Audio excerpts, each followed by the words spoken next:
কইছিলাম না এই রকি আজকের সাপ একদিন বাড়িব, এই আজকে বাড়িছে। ভাই আমরা দুজন অনেক ভালোবাসি। বাহ, আমি যা বলবো তাই, একটা কথা বলবি না। রকি তো ভালো ছিল, শিক্ষিত ছিল, ওদের পরিবার ভালো, আমাদের স্ট্যাটাস এসে পড়ছে। আমি ওকে ছোটবেলা থেকে চিনি। তুই যেমন আমার ছেলে, রকিও কিন্তু আমার একটা ছেলে। ওরা একে অপরের সাথে ধরে গেছে।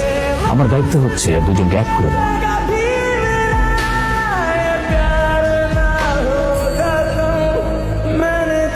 তোমাকে একটা সত্যি কথা বলতে চাই।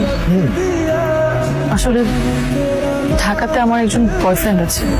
কি বলতেছো এগুলা?